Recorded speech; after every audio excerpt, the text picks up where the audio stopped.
Jim, who are you? Tell us who you are. My name is Jim Brulé, and in this context, I'm a death doula. I work with people and families who are towards the end of life.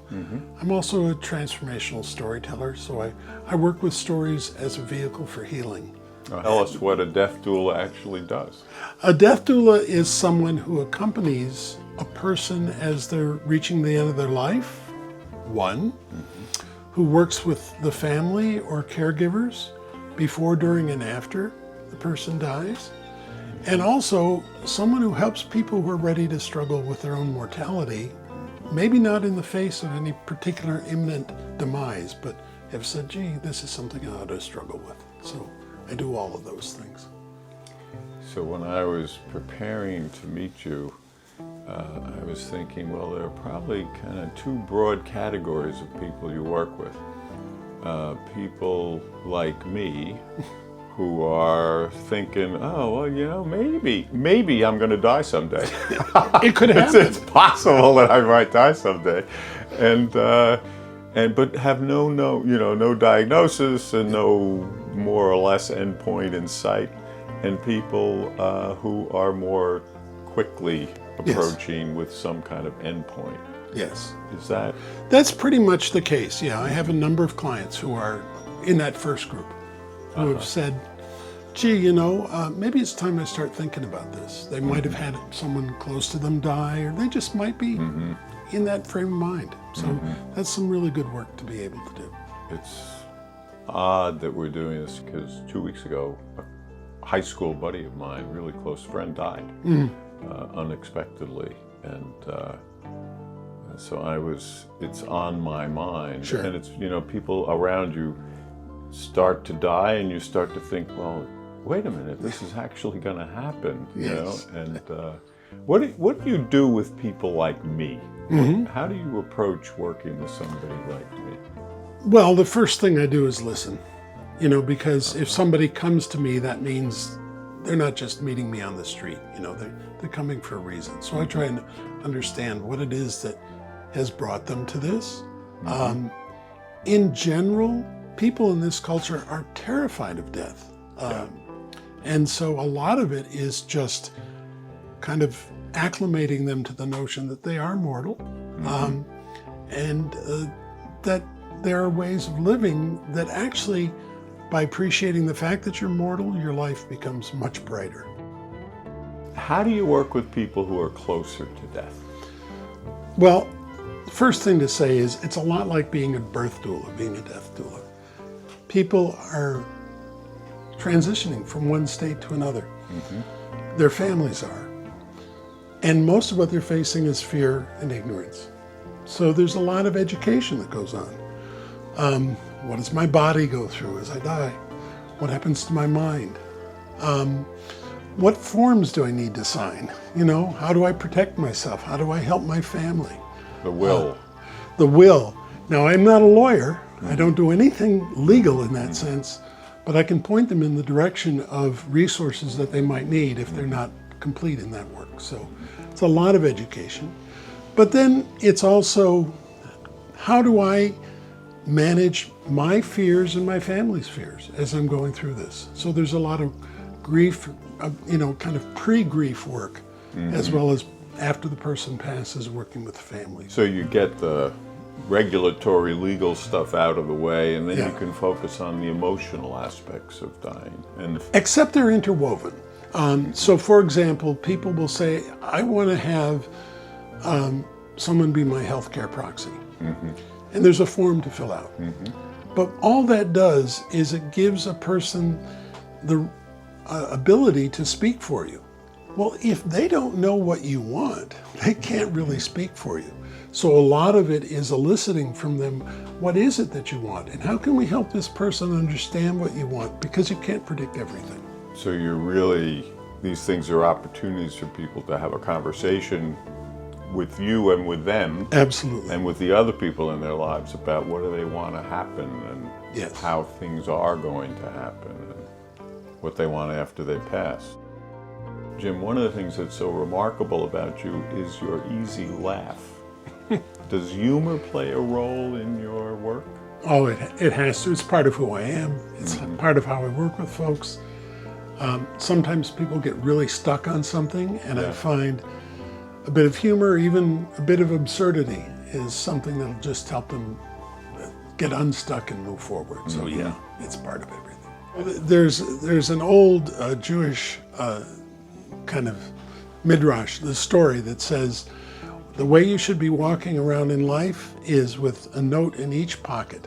One note that says, the world was created just for you, and the other is, you're nothing but dust.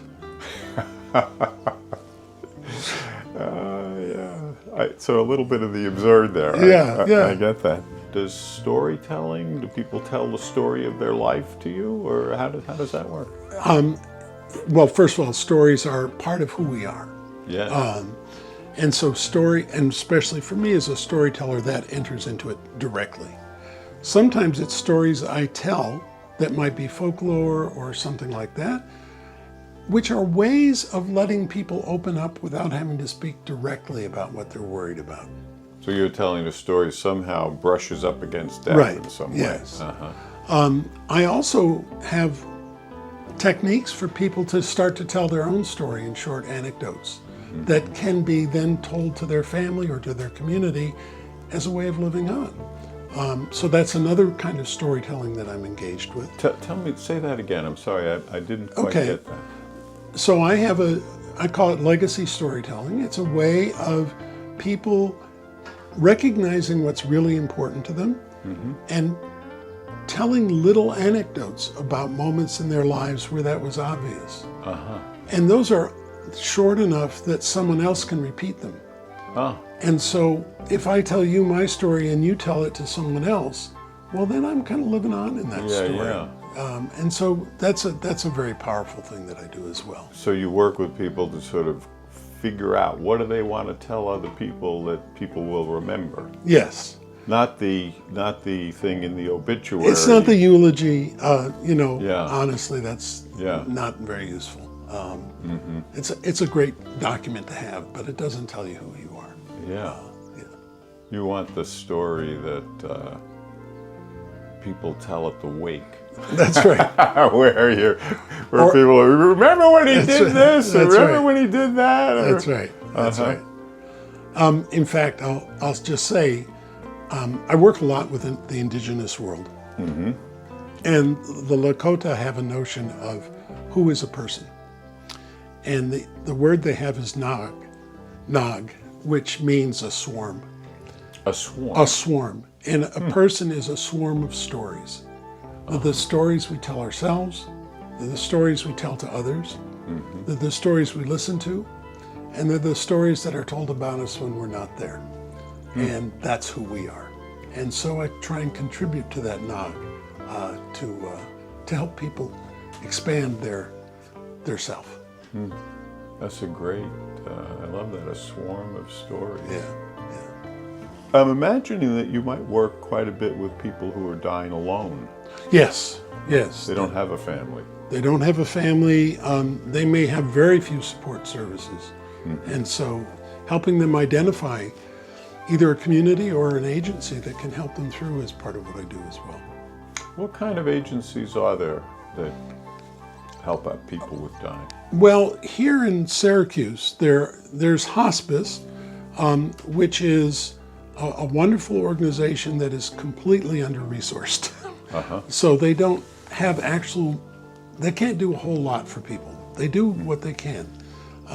What do they actually do? Well, they'll provide a nurse that might visit you once a week, a chaplain who's on call, but really what they'll do is provide you with medical equipment. That's kind of the limits of what they can do these days.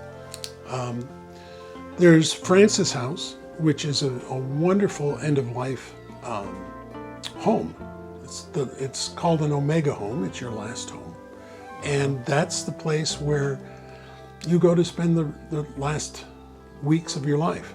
And that's a tremendous place. But again, it doesn't have the resources it needs to even serve the number of people it's equipped to to serve. So you're dying, you go to this house to Yeah. be with people, other people who are dying as They can hold up to 18 people. well? Oh, wow. Yeah. So you have like a community Like of a people who are community. dying. Oh, that's Yeah. touching. It's wonderful. Yeah. How does one find a death doula? That's a real challenge. One of the problems is that death doulas are not licensed. And so there aren't any the kind of formal organizations that one can approach and say, who's a good death doula? There are two. There's the National End-of-Life Doula Alliance and the International End-of-Life Doula Association. And they both maintain lists of people who are death doulas. There's a wonderful organization here in Syracuse called Community Living Advocates, and this is an organization that manages all kinds of services for elderly folks. And so there's a number of us who are on their rolls. What's your website called, Jim? It's lovingtransition.com. Lovingtransition.com. Yeah, and that's my death doula website. So I get a number of people who come through that website as well. I know in New York, they just passed a law for medical assistance in dying. The acronym is MAID, M-A-I-D, and there are several states now that have MAID laws. New York is the most recent. And they all have something in common. They're variations, but they basically say, if you have a terminal disease and you're expected to die within 6 months, if you are completely coherent, you can't be in a fog. You have to be declared competent. You have to be examined by 2 physicians and a psychologist. I mean, there's a huge set of guardrails around this. And if you're capable of self-administering the medicine, then you can request this be provided. In New York, there's I think a 72-hour waiting period. You can't just walk in and have it done. So you get a physician, 2 physicians' approval and a psychologist's approval, and then you get the prescription for the medication. Yeah, 72 hours 72 hours later. You get the medication. So you have a little pause time to think maybe this wasn't a great idea, or maybe it was. Maybe it was. And I'll say I've worked with people who are from other states who've chosen this. And one of the interesting things about it is that of all the people who are approved for it, about a third of them never use it. So that's one interesting thing. But in each of the cases that I've been involved with, the person had a tremendously painful existence. And this made perfect sense for them to be able to leave on their own terms. One of them died 2 days before she took the medicine, just on her own, which is another phenomenon we see. So. Do you work with people around unfinished business in their lives? How could I not? I mean, we all have unfinished business. Yeah. So that's part of it, absolutely. But part of it is also, how do I want to transform that into a new mission or a new story? So, yes. What are the things people regret the most as they look back on their life? A lot of the time, what people regret is a relationship that broke, that they didn't have the chance to repair or resolve or make peace with. I find there's very few times where people say, gee, I wish I had earned more money. That sort of thing, it's there, but it's not central. Can't take it with you. Can't take it with you, and by that point, people realize it. But there is regret over unfinished business between close people, and sometimes there's nothing to be done about that except to come to peace with it. That would be part of grieving. Yeah. How did you start doing this work, Jim? It's it's a tricky question. It's kind of like when somebody asked Picasso how long it took him to paint a painting. He said, all my life. So there's been a component of this for as long as I can remember. I lost my mother when I was in my early 40s, and that was a big deal for me. But I'd already witnessed a lot of death by that point. But it was that kind of propelled me into saying, boy, I've got an ability to help with this. I'd like to pursue it. It didn't happen immediately, but it colored what I did. And it was really, I want to say a decade or so ago that I took all the coursework and all the stuff that one does to become a death doula and made it a part of my active practice. In our culture, grief is something to be cured, and it's not. Grief is a companion. And anyone who's had any kind of measurable grief, and that's most of us, will do much better if they say, this grief was a teacher for me, and it's now my companion. I now walk with it. What can I learn from it? That's a lovely way to think about it. Yeah. What does it protect me from? Because grief is strong. It's a strong companion. And if we learn how to walk with it, our lives get even more wonderful. But we carry around the pain of the loss, whatever it is. It's part of who we are. Yeah. It's part of that story swarm that we've got. It's a new member. My father passed away about almost 40 years ago, and I'm still sad about that. And also I celebrate some of the things, who he was. Sure. It's the same for my mother. And oddly, as I get closer to my own death, I think more about them. Sure. And I never anticipated that. I didn't think, I would be thinking more about them Right. now than I did years ago. How are you preparing for your own death? Well, a lot of ways. I mean, it's front and center with me. Part of it is I say, I got about 10 years of good life left. Yeah. Maybe another 5 beyond that. And how do I want to spend that? What do I want to do? You and I think alike. So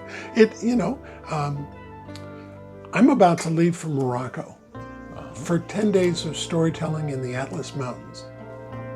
And I wouldn't have done that if I hadn't said, gee, I've got a limited amount of time. What do I really want to do? And it's not so much of a bucket list as following my heart. So you're letting emerge from you what it is how you want to spend your time. Absolutely. Well, thank you for spending this time with us. A real pleasure to meet you, Jim, and work with you. Thank you. Thank you very much.